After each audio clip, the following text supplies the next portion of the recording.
Bonjour à tous et bienvenue dans Le Coin Sport.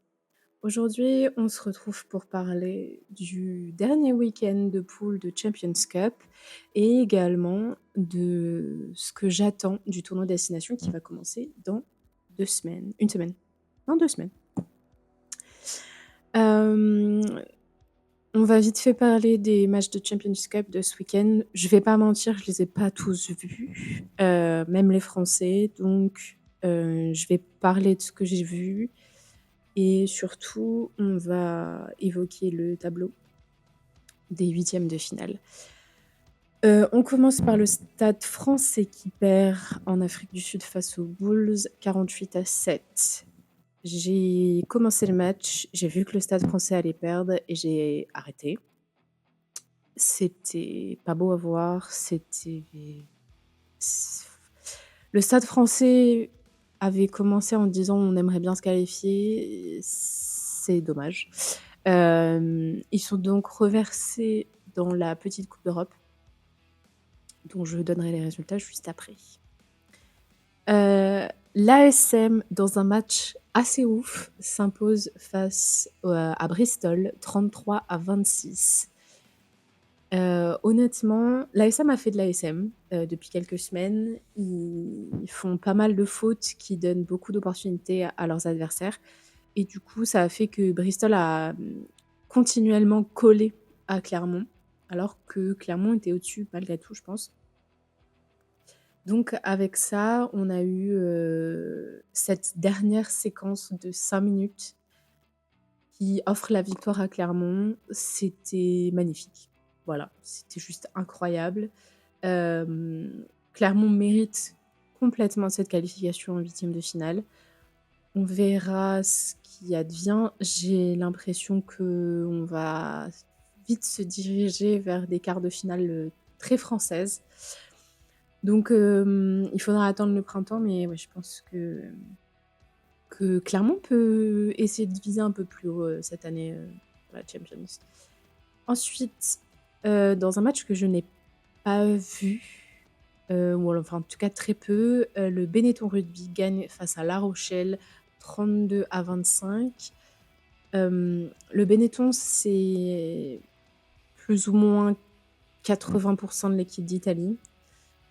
C'est fort, ça s'est vu ce week-end, et c'est là, le problème, c'est La Rochelle, quoi, La Rochelle, fait pas bien. La Rochelle est continuellement en perte et ça se voit et malheureusement, je pense que leur aventure européenne cette année est complètement tombée à l'eau et c'est déjà trop tard.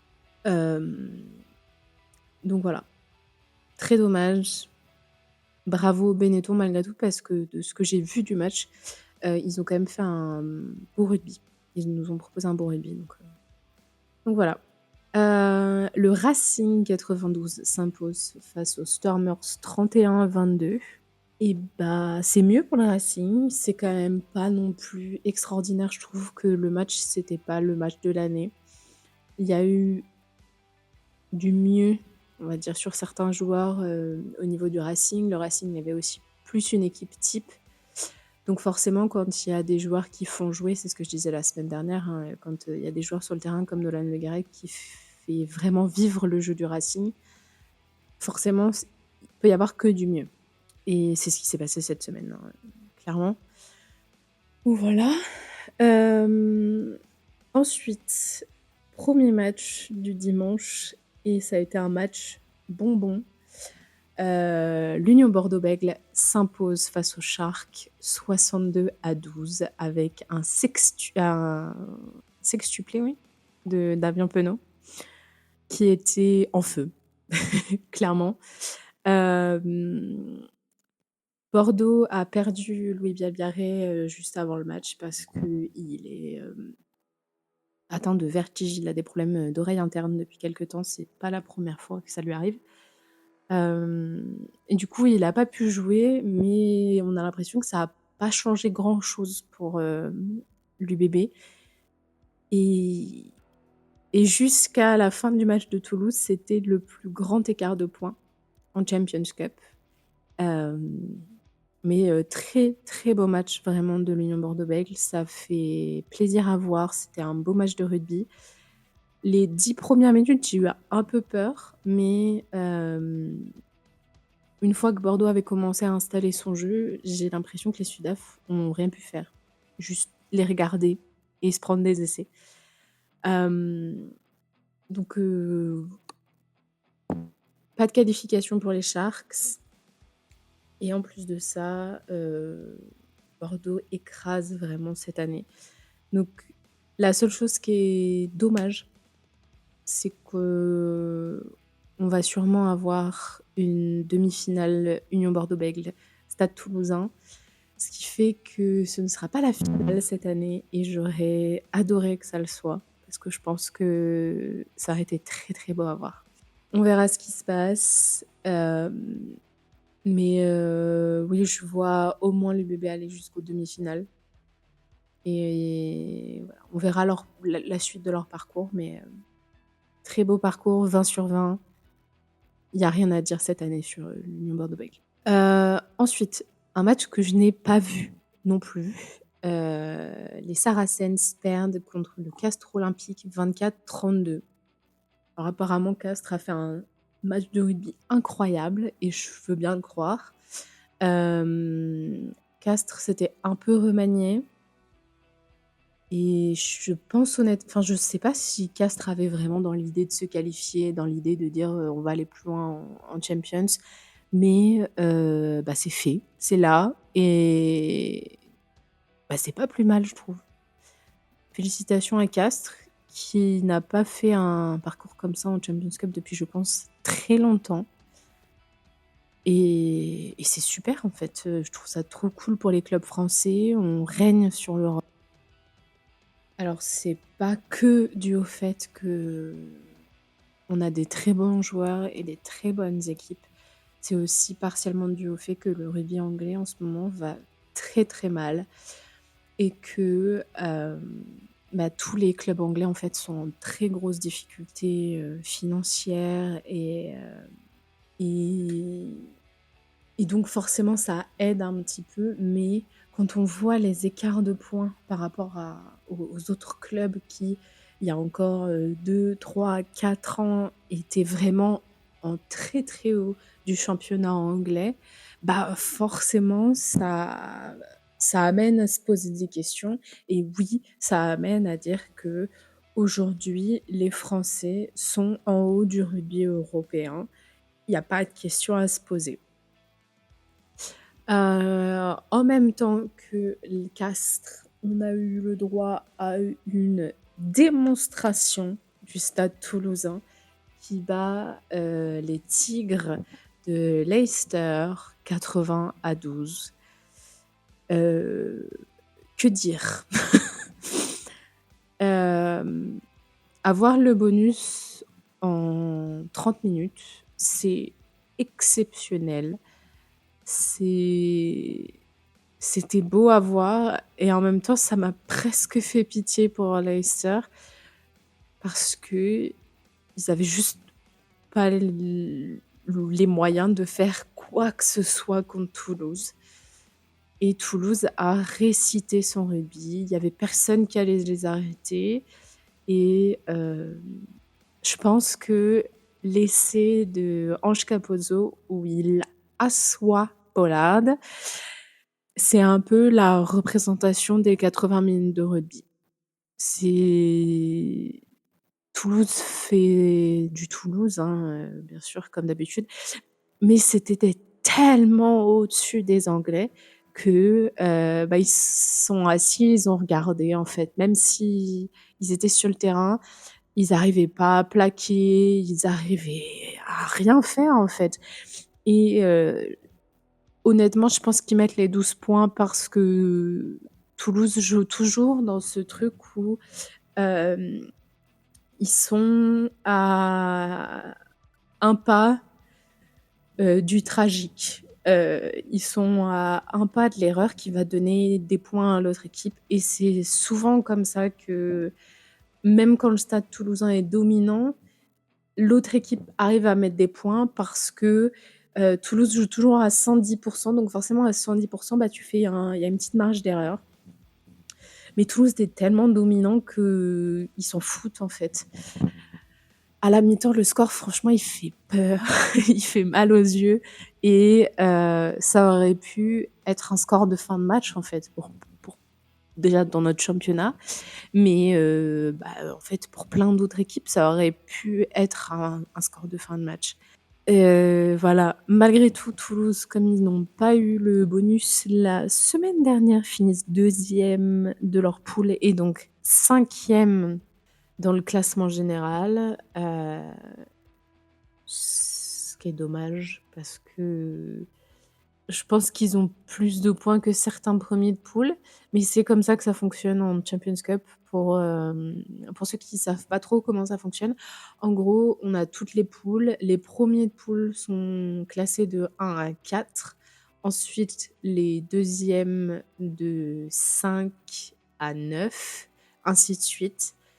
Et c'est grâce à ça qu'on a les huitièmes de finale et après voilà, enfin il y a une bracket qui fait que tout le monde descend, tout le monde est classé ensemble. Donc c'est aussi pour ça qu'on risque d'avoir un UBB Toulouse en demi et franchement, ce serait dommage pour le spectacle du rugby. Mais bon, ce serait comme ça et dernier match dimanche, les Sharks, mais de Sale, ont reçu le RCT et le RCT perd 33-7. Je l'ai pas vu venir celle-ci. Honnêtement, je m'attendais à ce que Toulon gagne, mais le score est resté très, très longtemps à 0-0 et en fait, Toulon a été pas efficace. Ils ont perdu des ballons, et j'ai l'impression qu'il y a eu un espèce de relâchement quand les Sharks Sale a commencé à mettre des points. Donc, est-ce que Toulon finit quand même pas premier de sa poule? C'est quand même très fort possible. Donc oui, c'est ça. Toulon finit malgré tout premier de sa poule avec 13 points. Donc c'est aussi avec ça qu'on voit l'écart de niveau. Donc les premiers de poule sont Bordeaux, Leinster, Northampton et Toulon. Et les deuxièmes de poule, on a Toulouse, La Rochelle, Castres, qui fait un truc exceptionnel, et Glasgow. Donc voilà. Pour les prochains matchs, du coup. Donc les prochains matchs sont en avril, le 4, 5 et 6 avril. On aura donc le RCT qui reçoit les Saracens, le Stade Rochelet qui reçoit les Irlandais du Munster, l'Union Bordeaux-Bègles qui reçoit l'Ulster, le Stade Toulousain qui reçoit les Sharks de Sales, le Leinster Rugby qui reçoit les Harlequins, Castres recevra le Benetton, Northampton recevra l'ASM et Glasgow recevra le Leinster. Glasgow recevra Leicester. Si je devais prédire, je dirais que Toulon gagne. J'ai peur que La Rochelle perde. L'UBB gagne, Toulouse gagne. Je dirais que le Leinster gagne contre les Harlequins. Castres a une chance de gagner.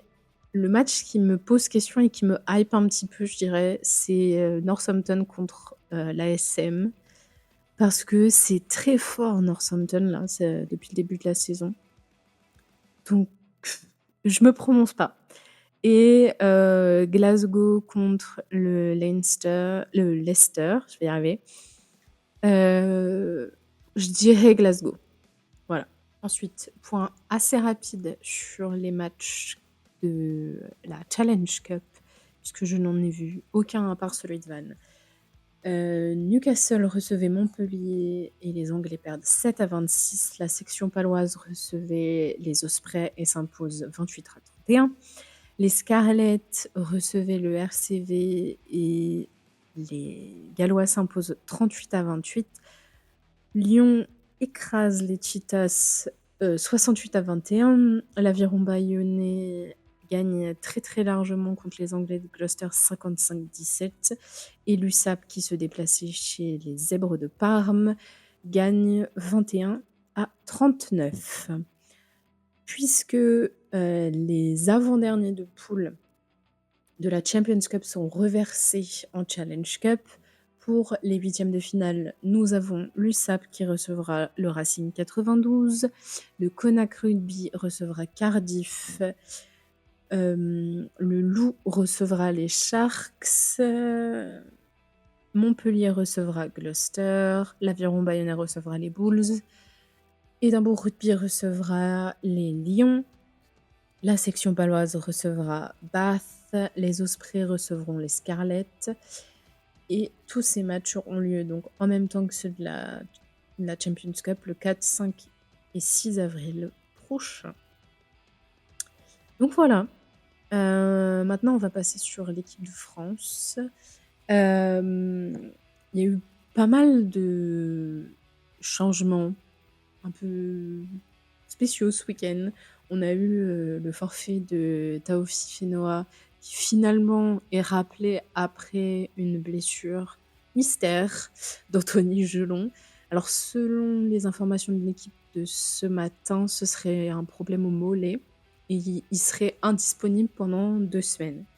Donc il raterait le premier match, mais il pourrait être là pour le déplacement en Angleterre. Et ce serait pas mal, on va pas se mentir.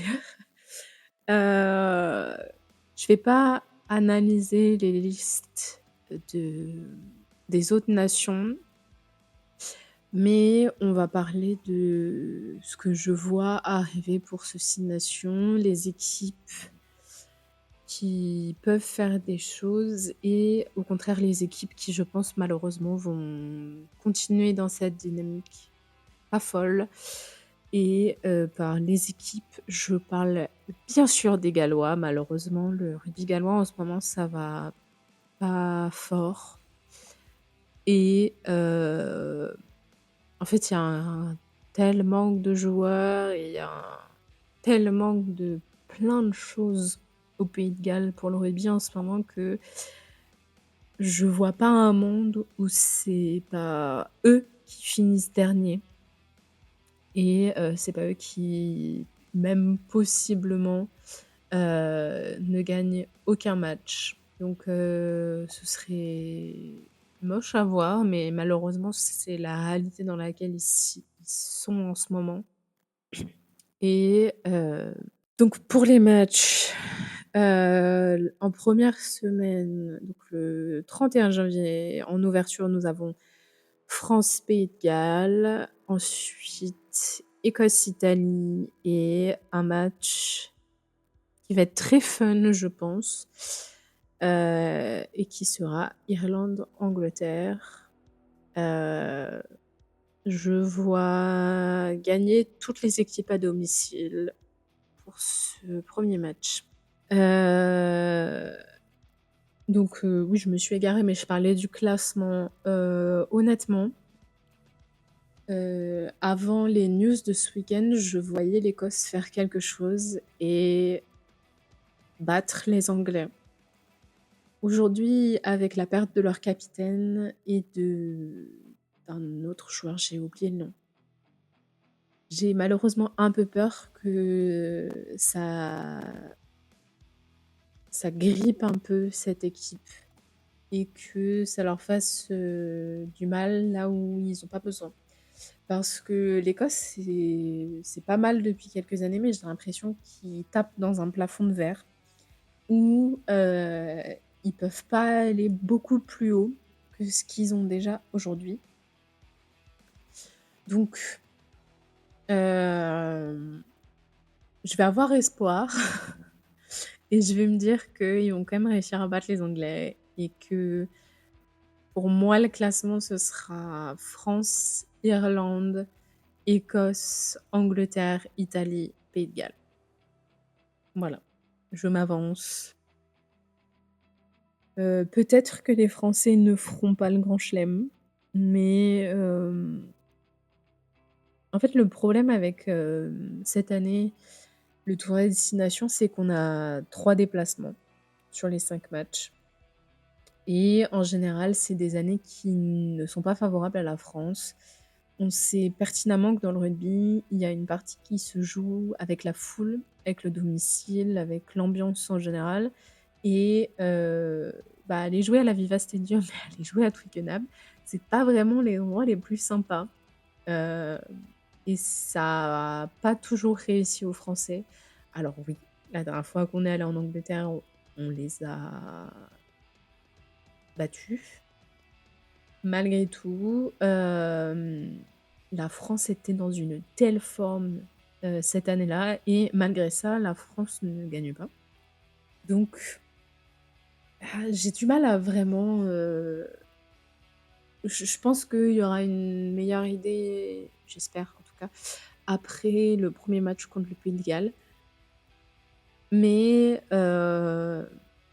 je pense qu'avec les joueurs qu'on a et avec l'envie de pas mal de ces joueurs, ça peut nous amener loin et j'espère franchement parce que, je ne sais plus qui a dit que, il me semble que c'est dans l'interview de Romain Ntamak, avec l'équipe où il parle du fait que cette génération qu'on appelle, la génération, dorée, hein, et qui est probablement la meilleure génération qu'on a jamais eue en France, n'a gagné que le tournoi destination. Une fois depuis le début, en fait, vraiment de cette génération, donc en 2019-2020 et c'est pas assez en fait, c'est vraiment pas assez parce que je pense que ces joueurs et ce collectif, ils ont de quoi gagner plus. Donc je j'ai du mal à m'imaginer un monde où la France ne fait pas tout pour gagner, ce tournoi et potentiellement avec un grand chelem. Ce qui serait extraordinaire puisque gagner un grand chelem dans une année impaire où on se déplace 3 fois, ce serait juste fou. Mais je crois en la victoire de la France, dans tous les cas. Je pense que le match en Angleterre sera très décisif parce que, encore une fois, hein, se déplacer en Angleterre, c'est très compliqué. Donc voilà, donc j'ai déjà dit les premiers matchs. Ensuite, heu, 2e semaine, donc la semaine du 8-9 février, nous aurons Italie-Pays de Galles, l'Italie gagne. Angleterre-France, ça va être un match compliqué, mais la France gagne et le dimanche, nous avons Écosse-Irlande. J'ai très, très hâte de voir ce match, j'avoue. C'est toujours des matchs qui sont sympas, mes matchs, préférés du tournoi resteront quand même toujours les Écosse-Angleterre ou Angleterre-Écosse. Hem Parce qu'il y a toujours cette rivalité, il y a toujours ce passif énorme qu'il y a entre les 2 équipes. Donc j'adore toujours ces matchs. Après ça, on aura 2 semaines de pause et on reprendra le 22 février avec, le samedi, Pays de Galles, Irlande. J'ai malheureusement peur que le Pays de Galles se prenne, beaucoup, beaucoup, beaucoup de points à domicile. À 17h45, nous aurons ce fameux match Angleterre-Écosse. J'ai du mal à me dire, l'Angleterre gagne, mais si je reste dans mon idée que dans mon espoir et mon idée que les Écossais passent devant les Anglais, il faut gagner ce match pour les Écossais. Donc on va dire ça. Hem Ensuite, le dimanche 23 février, il y aura Italie-France, qui est toujours un match compliqué. En plus, ce sera un match de «reprise» entre guillemets, puisque, il y aura eu 2 semaines de pause. Mais, je pense que la France sera assez forte pour pouvoir, assez bien gagner ce match, mais je vois pas un trop gros écart de points, malgré tout, hein. Je non, je pense que ce sera un petit peu serré. Je pense qu'à un moment donné, sûrement en deuxième mi-temps, la France va se libérer et mettre un peu plus de points et d'écart pour avoir la liberté d'esprit de pouvoir, jouer correctement. Ensuite, il y aura une semaine de pause et on reprendra le samedi 8 mars avec le match Irlande-France, qui est toujours un match qui nous offre du spectacle depuis quelques années. Donc très bon match, je pense, et match décisif parce que pour moi, je pense que, comme depuis plusieurs années, l'équipe qui gagne ce match sera l'équipe qui gagnera le tournoi, grand chelem ou non. L'équipe qui gagne, ce match du 8 mars sera l'équipe qui ramènera la coupe chez elle. Si je pars du principe que pour moi, la France gagne le tournoi, la France gagne ce match, je vois la France plus forte sur son rugby et je vois aussi la France avoir ce plus, dans le moral de gagner ce match qui va être très dur. Enfin, le déplacement en Irlande, je le souhaite à personne. Vraiment, c'est des matchs qui sont beaux à regarder, mais hem, c'est des matchs où on sent l'adversité, même à travers la télé, je trouve, et c'est beau pour le spectacle, mais je pense que psychologiquement, pour les joueurs, ça va être un petit peu plus dur. Ensuite, toujours le samedi, Écosse, Pays de Galles. L'Écosse gagne, je pense pas trop de soucis avec ça. Hem Et le dimanche, nous aurons Angleterre-Italie, où je pense que l'Angleterre s'imposera. Hem, voilà. Ensuite, le 15 mars, nous aurons Italie-Irlande. Je m'attends un peu à une boucherie, je vais pas mentir. Hem, Contrairement à la France, l'Irlande, il y a pas ce truc avec l'Italie où ils perdent un peu leurs moyens, où il y a un petit peu des soucis des fois. C'est pas leur match piège à eux. Heu, donc je vois vraiment assez fort, l'Italie, perdre très, très largement ce match. Pays de Galles-Angleterre ensuite, le Pays de Galles perdra et dernier match et match décisif sera France-Écosse, et je verrai la France gagner et la France ramener cette coupe pour la première fois depuis le Grand Chelem. Donc voilà, je ne sais pas si mes prédictions reflètent mon classement, mais je pense que oui. Je vois l'Italie gagner seulement un match et ce sera celui contre le Pays de Galles, et le Pays de Galles gagner aucun match. Après, voilà, encore une fois, mon classement Écosse-Angleterre, pour moi, c'est interchangeable. Donc c'est soit l'Écosse est 4e, soit 3e, et voilà, inversement, si l'Angleterre est 4e, l'Écosse est 3e, et si l'Écosse est 4e, l'Angleterre sera 3e, et le match Irlande-France sera décisif. Donc il va falloir attendre un petit peu parce que ça c'est quand même l'avant-dernier match. Avant-avant-dernier match. C'est que la 3e semaine, mais voilà, on aura déjà fait la moitié du tournoi quand, on affrontera les Irlandais, donc j'ai j'ai très, très hâte. Je vais pas mentir, de voir le tournoi. C'est en général une période qui me plaît beaucoup, et c'est des matchs qui sont très, très beaux à voir. Hem, je pense que c'est le moment pour la France de faire quelque chose, et je pense que, ils en sont tous conscients, et j'espère vraiment très fort qu'ils vont tout donner pour. En tout cas, pour moi, on a les joueurs pour aller chercher, ce tournoi destination et être premier et dominer, ces équipes. Mais voilà, encore une fois, le calendrier est très compliqué pour la France, et ce sera vraiment exceptionnel si elles arrivent à gagner. J'attends, le 31 avec impatience, vraiment. Hem, en parallèle, les mêmes week-ends, il y aura le tournoi U20. Donc pareil, la France reçoit le Pays de Galles et l'Écosse. Le Pays de Galles, ce sera le 31, non, le 1er à 21h à Vannes, à la Rabine, où je serai. Et le dernier jour du tournoi, donc ça doit être le 14 mars, les Français recevront l'Écosse à Paris, à Jambouin.